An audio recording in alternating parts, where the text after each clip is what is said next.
नमस्कार, मैं हूं निशा और आप देख रहे हैं एनजेपी हरियाणा। आज की बड़ी खबर है राव इंद्रजीत के सख्त तेवर। राव आज अटेली और सेलंग में थे। उन्होंने एक तरह से नायब सैनी के नेतृत्व पर सवाल खड़ा कर दिया है और सीधे कह दिया कि बिना अहिरवाल के सरकार नहीं बनेगी। आज इसी विषय पर चर्चा के लिए हमारे साथ मौजूद है एनजेपी के प्रधान संपादक महेश कुमार वैद। सर, सबसे पहले तो आपका स्वागत है। सर, क्या वजह रही कि आज राव इंद्रजीत बड़े गुस्से में थे?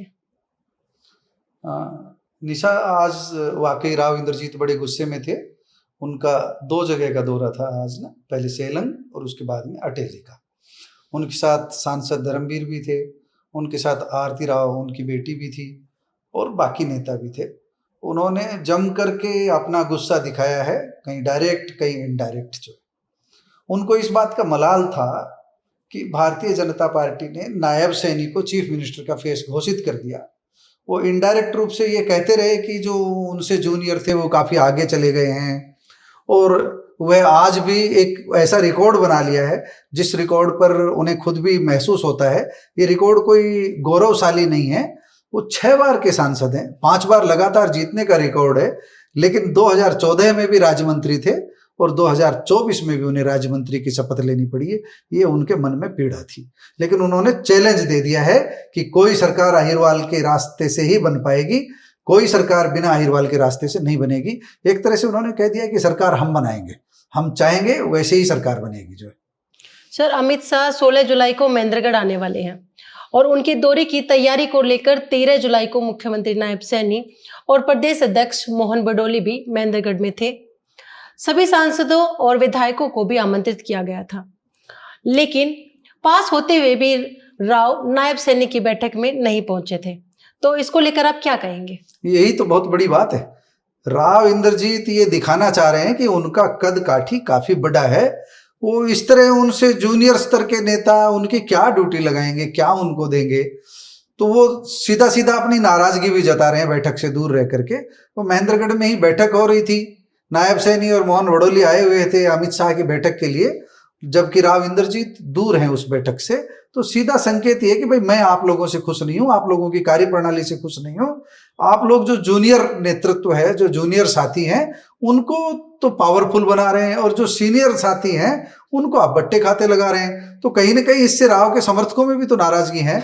आपने देखा होगा तो लगातार जमकर नारेबाजी हुई है अटेली की जनसभा में कि हमारा मुख्यमंत्री कैसा हो, राव इंद्रजीत जैसा हो, हमारा मुख्यमंत्री कैसा हो, राव इंद्रजीत जैसा हो। एक तरह से आज चैलेंज दे दिया है उन्होंने और ये बता दिया है कि जो अमित शाह का फैसला है नायब सैनी को चीफ मिनिस्टर का फेस घोषित करने का, वो अच्छा नहीं है।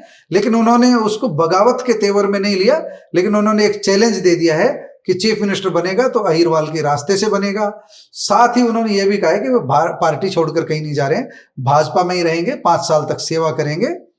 और आरती राव को लेकर के उन्होंने एक बड़ी बात कही है कि जो मैं सब जगह धन्यवाद के लिए नहीं पहुंच पाऊं तो आरती राव पहुंचेगी। इसका सीधा सीधा मतलब है कि जो उनकी राजनीतिक विरासत है राव इंद्रजीत की, उसको आरती राव आगे बढ़ाने का काम करेगी। जो है राव इंद्रजीत ने अप्रत्यक्ष रूप से अमित शाह के उस फैसले से नाराजगी जताई जिसमें उन्होंने नायब सैनी के नेतृत्व में चुनाव लड़ने की बात कही थी।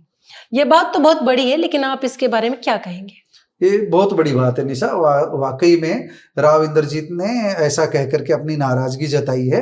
उन्होंने सीधा निशाना नहीं साधा, क्योंकि अमित शाह पर निशाना साधने का मतलब है पार्टी नेतृत्व को चुनौती देना। उन्होंने पार्टी नेतृत्व को सीधे चुनौती नहीं दी है, लेकिन कहीं ना कहीं अपनी नाराजगी जरूर जताई है कि शाह साहब कुछ सोच लेते। नायब सैनी का नेतृत्व जो है वो आप आगे करने की बजाय इसको ओपन भी रखा जा सकता, बंद मुट्ठी भी रखी जा सकती थी, वह भी अपने समर्थकों के बीच जा सकते थे। दक्षिण हरियाणा को भी नेतृत्व करने का मौका मिल सकता था और कुछ नहीं तो कम से कम उन्हें कैबिनेट मंत्री का रैंक ही मिल सकता था। ये बहुत बड़ी बात है। तो मुझे लगता है अब राव का पूरा दबाव 2 चीजों को लेकर है। धर्मवीर उनके साथ है, रामविलास शर्मा उनके साथ है, दूसरे कई नेता उनके साथ है, और महेंद्रगढ़ की जो अहिरवाल बेल्ट है, ये इस बेल्ट में उन्होंने ये संदेश देने का प्रयास किया है कि जिसको जीतना होगा उसको राव की ताकत को मानना होगा, राव के समर्थकों की ताकत को समझना होगा। उन्होंने ये भी बता दिया कि भाजपा के कितने लोग आज धन्यवाद की बैठक में आए। उन्होंने बता दिया ये तो मेरे समर्थकों की फौज है, इसके बदौलत ही मैं जीतता रहा हूं।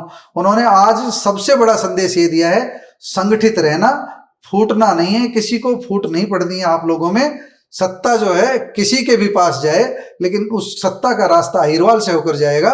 और उन्होंने एक बड़ी बात ये भी कही है, एमएलए ऐसा नहीं बनाना जो दब्बू हो और जो दूसरे खेमे में जाकर के बैठ जाए। उनका कहने का मतलब है वो राव के प्रति वफादार रहे, ऐसा विधायक हम बनाना है। तो धर्मवीर के माध्यम से, अपने दूसरे साथियों के माध्यम से उन्होंने मंच से सीधा संदेश दे दिया है कि इस तरह के लोगों को टिकट दिलाएंगे जो वफादार होंगे। उन्होंने ये भी संदेश दे दिया है कि टिकट को लेकर के आज मैं अपने पत्ते नहीं खोल रहा हूं, लेकिन जिसको भी टिकट दिलाऊंगा उसका पैमाना वफादारी का होगा।